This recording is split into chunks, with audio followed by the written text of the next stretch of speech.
aí bloco 2 da entrevista com Augusto Soares e André Sigvalt sobre o filme O Mestre da Fumaça. Vou passar agora para perguntas dos estudantes aqui. Quem vai primeiro, Cleberson ou Rodrigo? Essa timidez. Bom, boa noite, pessoal. Agora sim. Estão escutando a gente bem? Manda. Agora tô. Eu sou Cleberson Bandeira, sou estudante de mídias digitais aqui na UFSB. E no curso a gente vive muito essa coisa do fazer cinema, né? Então, desde construir o roteiro, pensar na pós-produção, pensar no desenvolvimento. E aqui é a gente por a gente mesmo. Tem essa coisa de ajudar, não. Então, aquele processo que é bem dificultoso. Eu queria saber para vocês, de vocês, na verdade, que é uma coisa que eu enfrento muito, que é a questão de, por exemplo, eu penso em episódios da produção, mas eu não sei como ela começa, como ela termina. Então eu queria saber primeiro. Tenho muitas dúvidas, né? Primeiro eu queria saber porque aqui a gente tem um semestre para fazer um projeto inteiro. Então eu queria saber quanto tempo levou do início ao fim para fazer, com todo respeito, que aqui são os meus professores, né? Eu queria saber de vocês quanto tempo levou, tipo, desde a concepção até a finalização de tudo, até a premiere, e como foi colidir essas duas temáticas, né? Artes marciais, que não foi uma arte específica, né? Foram também mais de um país que vocês pesquisaram. Como é que foi como foi colidir esses temas com a cannabis, com a maconha, com tudo mais? É isso que eu queria saber, como é que foi essa dinâmica? Porque eu imagino que não seja fácil, né, pensar nessa mistura. Quanto ao tempo, a pandemia atrasou bastante, né? Então, ela foi 1 ano e meio, 2 anos de atraso na pandemia. E o fato do nosso roteirista também ter ficado doente atrasou um pouco a gente. Então, esses anos que demorou para fazer o filme podiam ter sido menos, tal. Mas foi como aconteceu. É uma coisa caótica mesmo. E além disso, não a temática, mas a forma que a gente escolheu contar essa história, com muitos personagens, mesmo que personagens pequenos, mas tornava um pouco mais difícil. Se fosse, eu costumo usar esse exemplo, se fosse um longa-metragem sobre um casal em crise, como o Jabor fazia nos anos 70, ali, o Eu Te Amo, todos esses, seria muito mais simples de viabilizar. O roteiro é casca, não estou falando com relação a escrever, mas a filmagem propriamente dita, a quantidade de figurinos, a quantidade de situações que vão acontecer em cena diminuiria muito. Então, mas a gente estava afim de fazer um filme meio épico, a gente brinca que ele é um épico, porque tem um épico, né? Infelizmente, a gente tem um filme, essa versão que vocês viram, que está no Netflix e tal, ela tem 1h40, mas o filme tem 2h10. Porque a versão do diretor, que um dia a gente vai lançar também, o Director's Cut, porque ele é épico mesmo, ele é para ter mais de 2 horas, o filme é grande, então o mercado pediu pra gente cortar, a gente cortou na marra, foda-se, vamos cortar, cortei eu e o André mesmo, nem tinha mais dinheiro pra editor. Se não era porrada nem maconha, a gente tirou. O vilão... O vilão tinha várias cenas extras que foram tiradas, assim. Várias cenas legais. Fazer umas maldades, assim. A gente tá louco pra mostrar. Scarface e tal. Vai ter no Director's Cut. Mas isso também foi chato. Mas com relação a essa... Mas assim, pensando no pé no chão, cara, tem 6 meses, faz uma coisa que não leva mais tanto tempo. Tem uma ideia genial. O que vale é a ideia. A gente fez o filme porque a ideia era boa e então, vamos fazer. É uma ideia muito boa. Tem gente que ganha dinheiro com ideias idiotas. Eu estava ontem seguindo o cara do Oreo. Vocês já viram o japonês do Oreo? Ele põe um Oreo e fala Oreo, Oreo, Oreo, Oreo. Todo mundo já viu, ele viralizante. Oreo, Oreo, Oreo, Oreo, Oreo, Oreo. Ele só faz isso. Não custa nada. É só comprar uns Oreo. E ele tem 3 milhões de seguidores, deve estar ganhando dinheiro.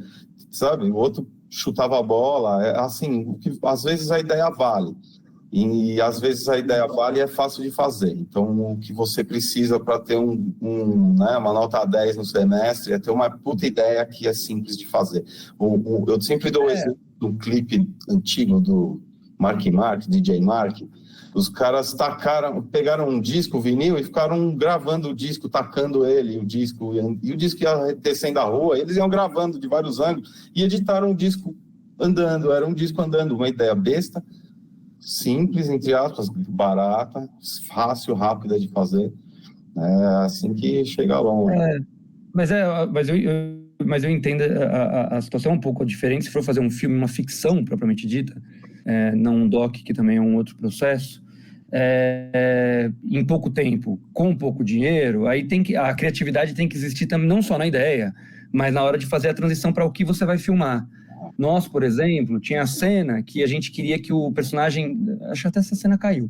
Mas uma cena que o personagem, quando ele tá voltando para São Paulo, voltando lá ele descobre que foi sequestrado a sobrinha dele, no roteiro, ele pegava uma carona num caminhão, uma boleia. E aí a produção veio, nossa, a gente não vai conseguir um caminhão porque não tem dinheiro. Eu falei, não, tudo bem. Cabe uma Kombi. Ah, não tem uma Kombi? Ele pega uma bike, sabe? No final virou, acho que um drone de um carro na estrada. A gente tinha um amigo que tinha um drone e fez. Por quê? Arrumou a saber, mas estava feia. Espera só um pouco, Augusto. Senão eu não consigo, me perco no raciocínio. Mas o que importava não era necessariamente o caminhão, a Kombi ou a bicicleta. O que importava era aquilo que a gente quer comunicar. A gente quer comunicar que ele tem urgência para voltar. A bicicleta podia ficar um pouco mais cômico, o caminhão tinha seu poder também, mas isso não estragava a história. Você entendeu? Não ruía com o roteiro. Então, nessa transição, quando a gente não tem muito dinheiro, não tem muito tempo, a gente faz concessões, mas dá para fazer essas concessões de um jeito carinhoso com o seu projeto. No nosso caso, foi o orelhão pendurado, né? O orelhão pendurado foi, assim, depois do orelhão pendurado, pode ter o carro, não sei o quê. Então, fomos atrás de uma coisa mais forte. Assim. Total. E aí essa coisa da mistura das temáticas do filme de Kung Fu com o Stoner Movie, filme de maconha, de doidão, ela é muito mais simples do que parece, na verdade. Mesmo as artes marciais que aparecem no filme, a maioria são artes que a gente na China tem uma maneira de chamar de artes internas. E quase todas elas, inclusive as artes externas chinesas, tem como base o relaxamento. É o que eu morei uns anos na China, treinando no Kung Fu, que eu mais ouvia do mestre era Fanson é relaxa. E aí a gente fez essa associação com os filmes de maconha. Então isso era muito presente. Além disso, os dois filmes permitem muita experimentação. Permitem possibilidades outras. Se você for pesquisar a cinematografia de Kung Fu, como o Augusto falou no começo, no bloco anterior, você vai ver que tem de tudo. Tem terror, tem comédia, tem todo tipo de luta. Tem um que eles inventaram, o Kung Fu do morto. Pra você ter uma ideia. Tanto que a gente achou que talvez ia ser um pouco difícil para os orientais, os chineses, no caso, assistirem vão achar que está manchando a imagem do Kung Fu. Pelo contrário. A maneira como eles entendem a coisa está tudo bem. Eles entendem que o Kung Fu é uma coisa e que é um filme de Kung Fu com esse teor da comédia, que é, no caso, a Cannabis que que conduz isso. Fora que a gente era baseado num filme antigo do Kung Fu, que é o Drunken Master, que é o mestre bêbado, que é o Jackie Chan, ainda novinho, ainda em Hong Kong, enchendo a cara para treinar, ficando bêbado e dando porrada nas pessoas. Então, a gente quase que só trocou ali o elemento de deixar doidão e fez a nossa versão moderna, 2000, para a família dos anos 2000. Sessão da tarde da família dos anos 2000. Sessão da tarde da família canábica. Bacana. Deixa eu só dar continuidade aqui, só mais uma, pode ser? Porque eu queria saber, porque assim, a gente tá aqui, eu tô no início da linha, né? Eu imagino vocês já do lado de lá da chegada. Eu queria saber como foi você ter o projeto aqui, como você falou, mais de 2 horas, e aí você fala, tá, o que eu vou fazer agora?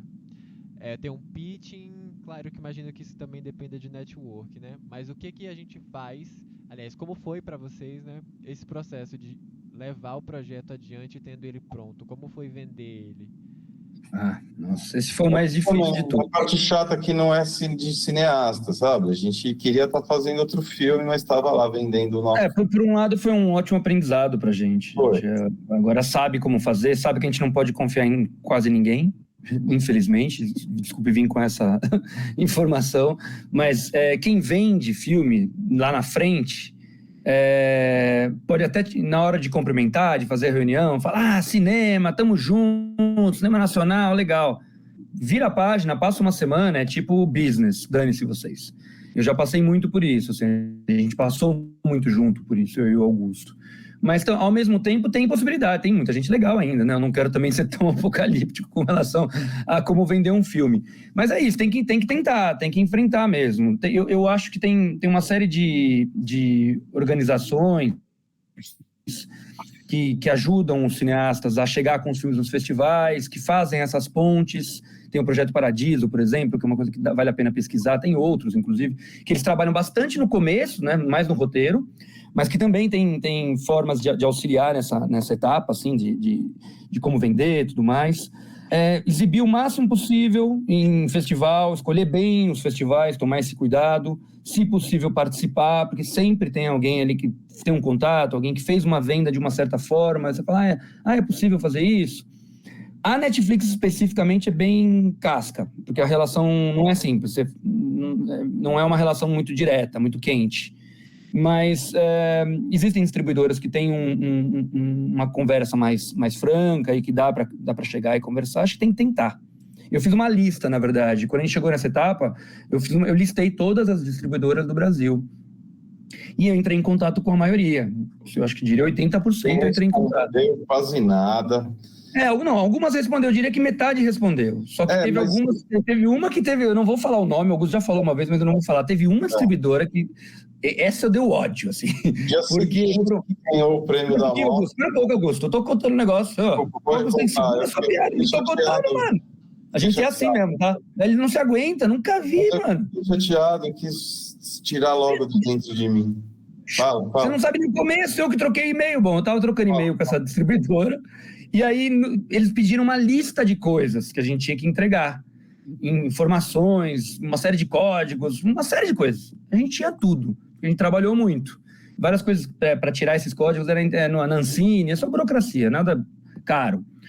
A gente tinha tudo, tinha trailer, tinha pôster, tinha flyer, tinha não sei o quê. E aí ele nunca respondeu. Eu mandei uns 6 e-mails para eles depois. E aí, vamos responder e tal? O último e-mail que eu mandei para eles era o seguinte: olha, só me responde com escrito não, para eu saber que não rolou com vocês, para eu tirar vocês da minha lista. Não respondeu. Aí a gente ganha o prêmio da mostra. Vai, Augusto, conta. Só parte. Aí, no dia seguinte, o cara mandou um e-mail. Como que estava a nossa conversação mesmo? 7 meses depois de ignorar a gente. Só que aí a gente já tinha fechado com uma distribuidora pequena que topou abraçar o nosso filme e tal, e trabalhou com a gente, segue trabalhando com a gente, mas que foi mais trabalhoso para nós, porque a gente teve que ser co-distribuidor, na real. Porque era uma distribuidora muito pequena, que não tinha o know-how e nem os contatos para vender um filme como o nosso, então a gente assumiu em conjunto, ia sentindo a demanda conforme ela aparecia. Mas a gente se sentiu como artista dos anos 80 com a gravadora. Os caras não fizeram nada, embolsaram o dinheirinho que a gente mesmo que conseguiu arrumar nas vendas. Porque a gente precisava de uma distribuidora para concorrer no edital de distribuição, porque o filme é uma produção independente, não tem nenhum dinheiro nem patrocínio, nem governamental, mas a distribuição no Brasil teve esse apoio da Ancine. Ancine não, da SPCine. SPCine, eu falei errado. É isso. Bom, boa noite, meu nome é Rodrigo, também sou estudante de mídias. Cadê? E eu gostaria de elogiar o filme, né? Vocês falaram que vocês foram em contraponto aos filmes americanos, que tem, geralmente as cenas de luta tem muitos cortes, e isso é bem perceptível, que eu comparei muito algumas cenas de luta com cenas de videogame, tipo Street Fight, Tekken Go Fight. E já era assim, já por um propósito. É isso mesmo. Saber se teve referências também a jogos, essas coisas, que tinha cenas que, como eram paradas, e parecia que eu tava vendo um jogo, não tenho? Até como Mortal Kombat, mais como Mortal Kombat. Tinha até os elementozinhos atrás, assim, você mexendo, teve a cena que Mas isso é sem querer mesmo, né? Aí teve uma cena que o irmão mais novo foi lá o Gabriel foi lá na festa que tava tendo, desafiar o chefão. Uhum. Aí ele falou que não ia que pra ele ir pro playground lá com outro cara. Aí Uhum. eles começaram a lutar assim, e tinha até um cara fazendo umas expressões assim no canto, e eu achei tudo. Até para descer, essa cena, até para ele vai descendo, são fases. Ele tem que bater em um, bater em outro, chega no boss, e aí vai lutar com o boss, karatê. Mas isso é porque os videogames imitam bastante mesmo esse estilo de deixar a coisa acontecer, né? Eu acho que a ref dos videogames foi a mesma ref que a gente teve, que são o contrário. nos 70 e 80. Eles influenciaram os videogames, então a gente acabou não se influenciando diretamente por videogame, a não ser nessa coisa das fases que o Augusto falou, que a gente falava, ó, chegava no chefão, tinha isso. Mas a maneira de mostrar a luta é a mesma influência que a gente teve. Esses jogos que você citou, eles se influenciaram pelos mesmos filmes, provavelmente. E era uma época que era 2D, né? Só dava para fazer assim. Hoje em dia já está certo.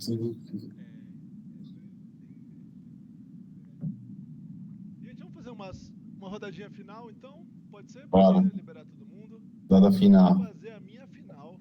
Mas vai ter as finais dentro. Mas vou fazer a minha final. Manda ver. Qual é o futuro agora do filme? O que vocês enxergam? O que está já virando? O que ainda é um horizonte? Tem agora uma nova agente de vendas internacional, então a gente espera que volte a ter propostas gringas. O filme só tem na América Latina e nos Estados Unidos e em Taiwan hoje, disponível mesmo, em Portugal, né? Legal. Pelo Netflix, e agora tá para sair aí na Índia e nesses países pequenininhos, Bahrein, Afeganistão. Cada um tem 1 bilhão de habitantes. Essa é a questão. Tem 1 bilhão de habitantes, mas a gente vai ganhar um pouquinho. E a gente espera lançar em outros países da Europa.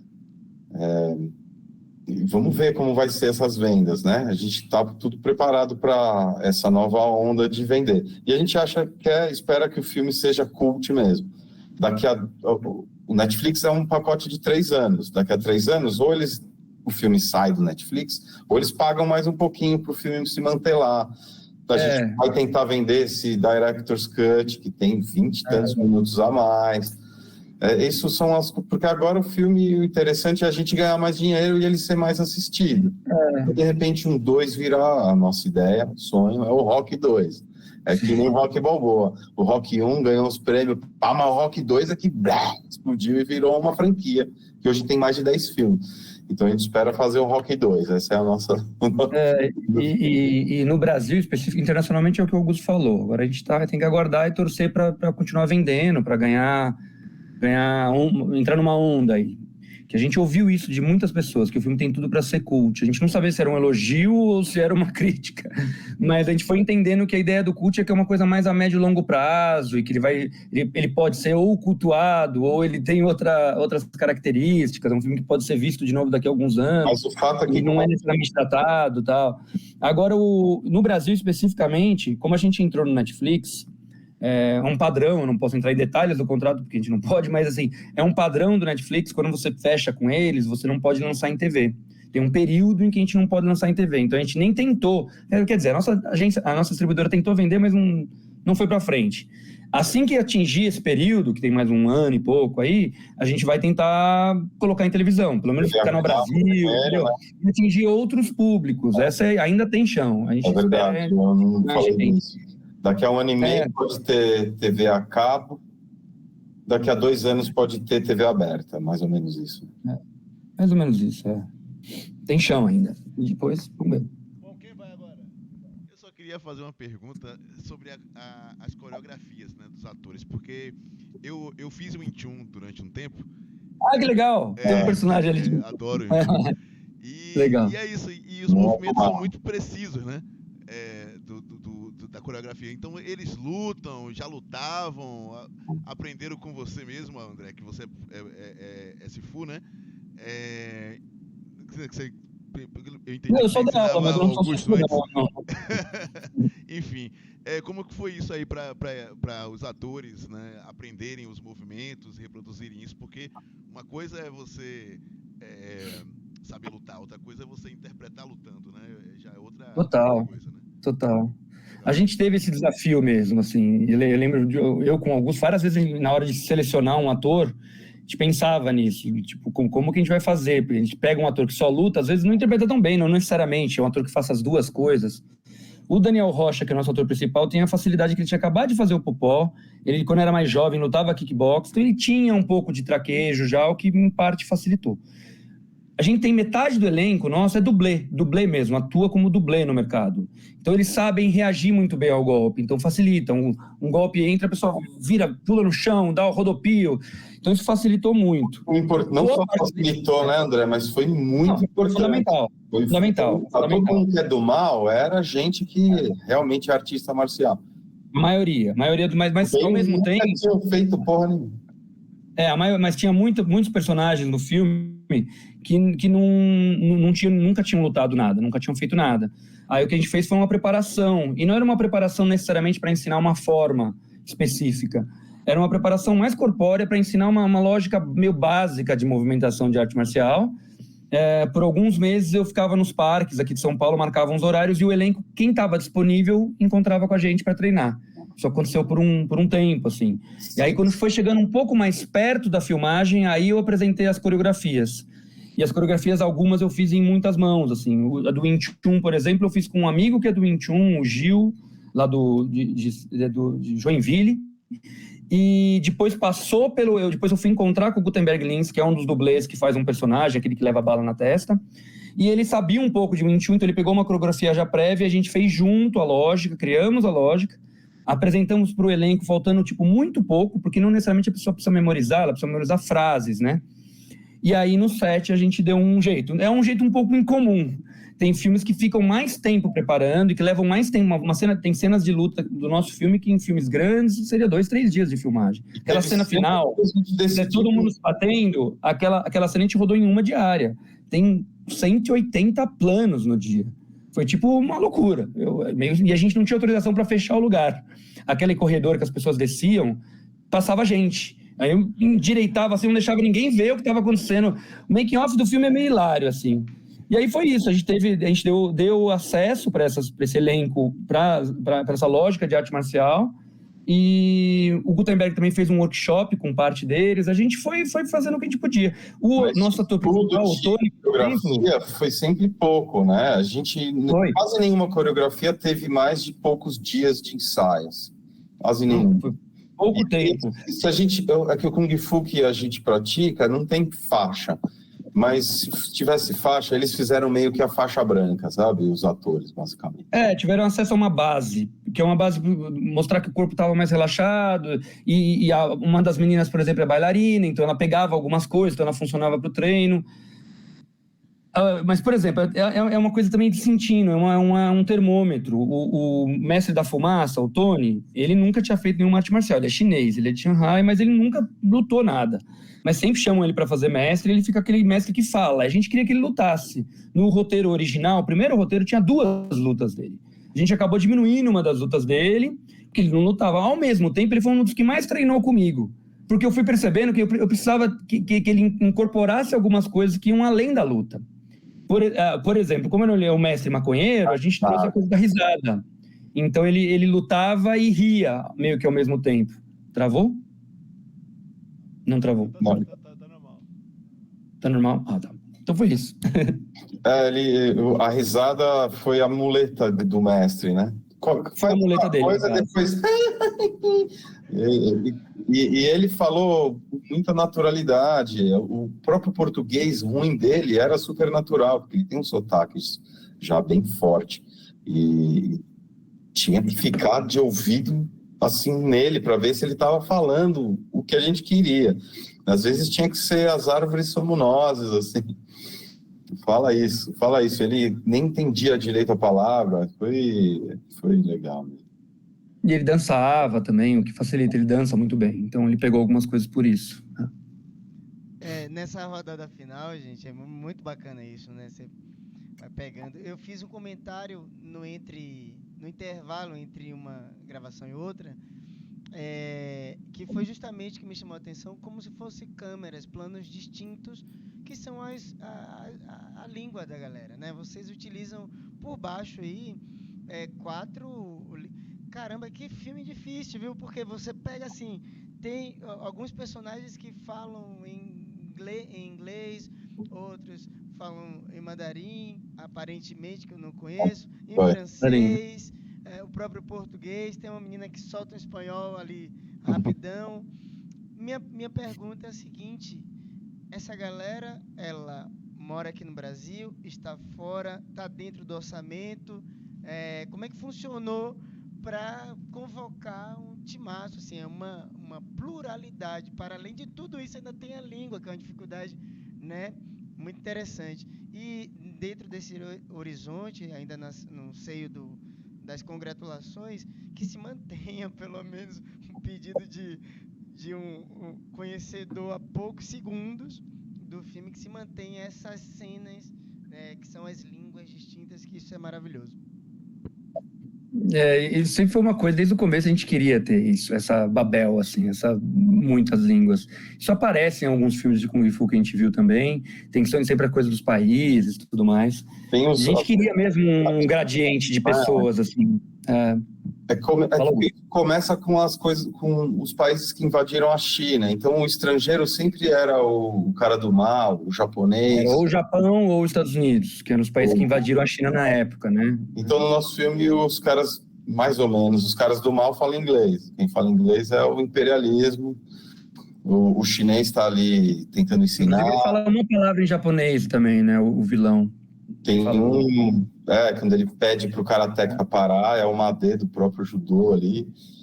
Então, a gente pensou em fazer essa coisa Ghost Dogiana, assim, mas a gente descobriu que isso não é super bom para o internacional. A gente achou que isso ia ser bom para vender internacionalmente, mas internacionalmente melhor falar bastante inglês, pouca outra língua. Quanto mais inglês, mais fácil de vender. O Augusto falou Ghost Dogiana, porque tem um filme do Jim Jarmusch, o Ghost Dog, que eu pessoalmente gosto muito, e aí quando a gente estava pesquisando o nosso filme, tem uma cena específica em que o Robert Whittaker, esqueci o nome do ator principal, tá com o melhor amigo dele num topo do prédio, o melhor amigo dele fala francês, é um caribenho, e ele fala em inglês com ele e eles têm um diálogo, e aí eles veem um cara construindo um barco no topo de um prédio ali próximo, e aí eles gritam pro cara, porque o cara tá construindo um barco em cima de um prédio, e o cara responde em português.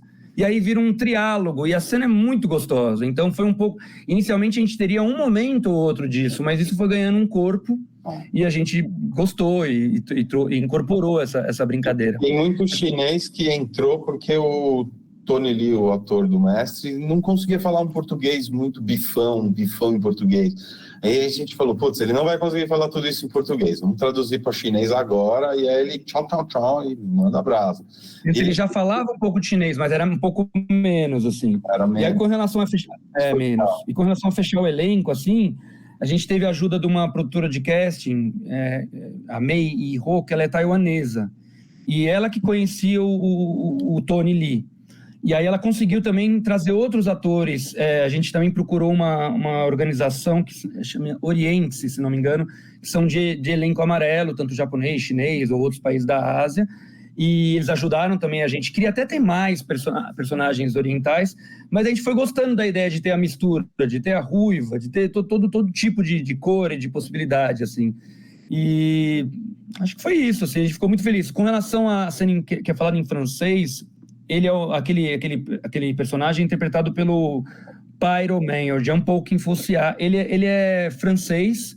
Na verdade, ele nasceu... de onde ele é, Augusto? Você lembra?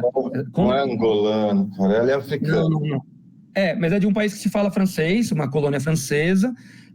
É rapper na França, super conhecido na França, mas ele mora em São Paulo, por acaso, há uns 10 anos. Teve um filho com uma brasileira. Era amigo de amigo, foi tudo assim. A gente foi chegando. Que esse personagem fossem várias pessoas, né? A gente queria botar algum expoente da... Inicialmente seria um capoeirista. Um capoeirista, fodão. Mas aí não deu certo.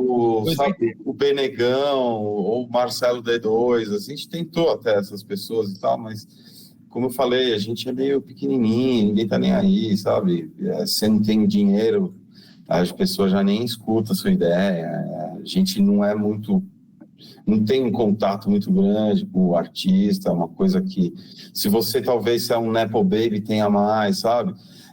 Tem gente que, pô, tem um monte de amigo que cresceu com Tom Jobim na sua casa, morou, tipo, realeza da cultura. E o São Paulo e o cinema meio que bebe disso bastante, né, aqui no Brasil.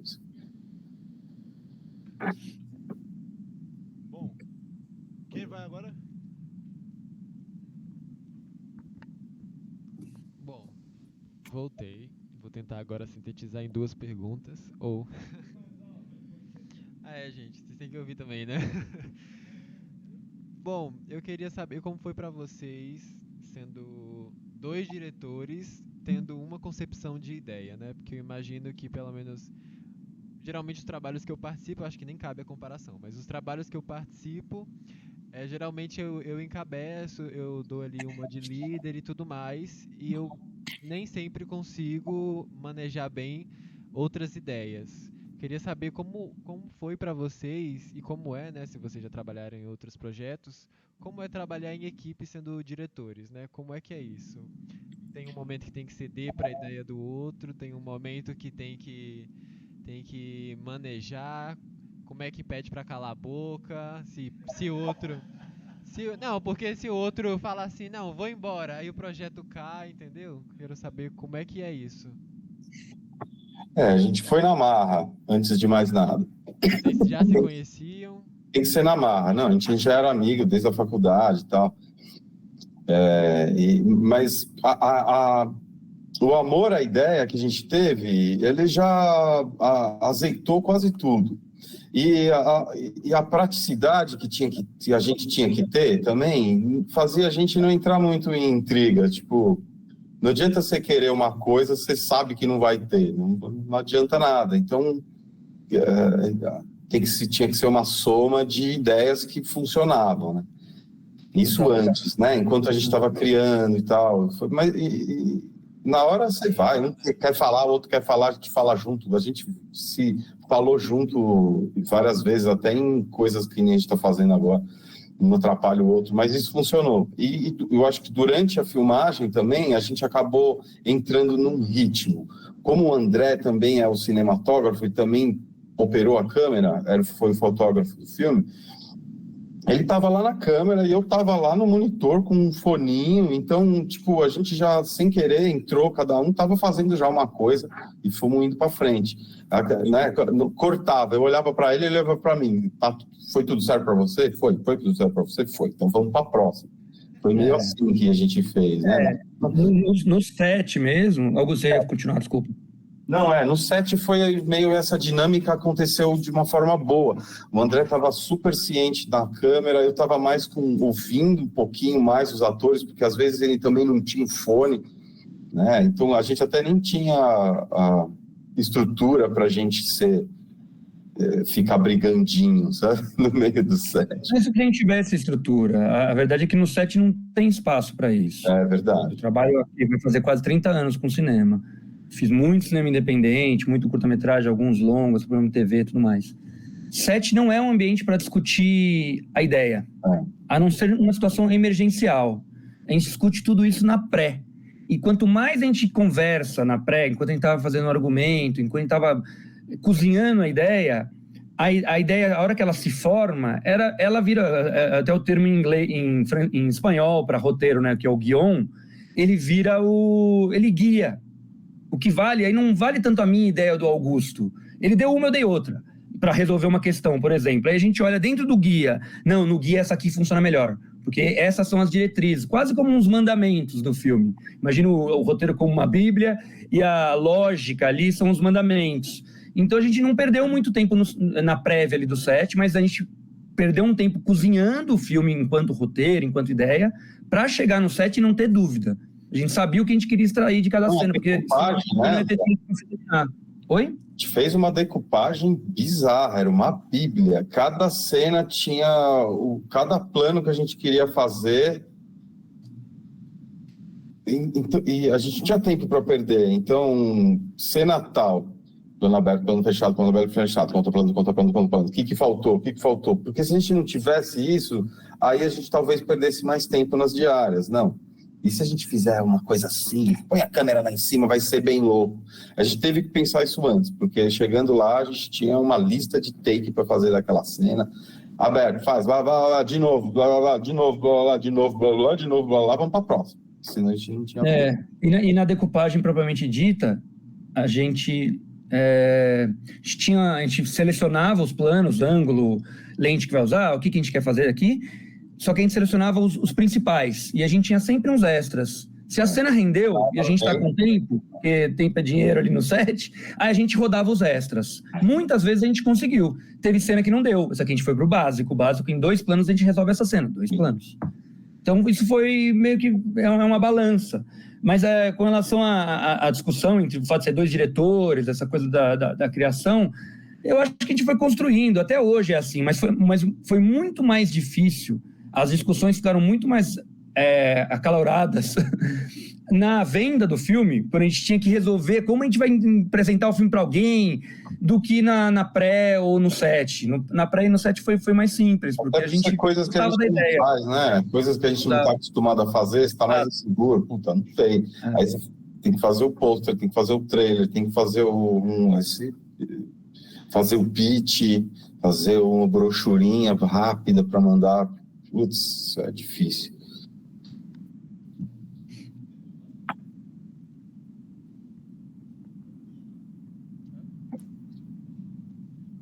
Vamos para a última, né? A gente quer beber. Hoje é sábado. Bom, então como a última pergunta, eu gostaria de perguntar se vocês agora, com os perrengues que vocês passaram, com toda a experiência que vocês adquiriram, como dica para a gente que cursa mídias digitais e artes também, que produzimos alguns conteúdos, curtas-metragens, o que você recomenda, tipo, a gente fugir, a gente não fazer nas produções, nas pós-produções, quando for divulgar, entre outras coisas. O processo. Pergunta difícil, os don'ts, porque a gente pode te dar umas ideias de o que fazer, mas o que não fazer tem que parar para pensar, né? Eu acho que não pode ser o que fazer, então. Não deixe de fazer nada. Acho que essa é a minha primeira coisa. Assim, você está pensando, não faça isso, faz. Melhor fazer e errar. Não deixe de fazer nada. E se eu fosse falar alguma coisa para como fazer, é a ideia. Sempre a ideia tem que ser. E aproveita, porque curta-metragem é ótimo para experimentação. Tanto estética quanto narrativa. Então, eu acho que vale a pena, como o Augusto falou, vale a pena tentar alternativas que não parecem as mais óbvias.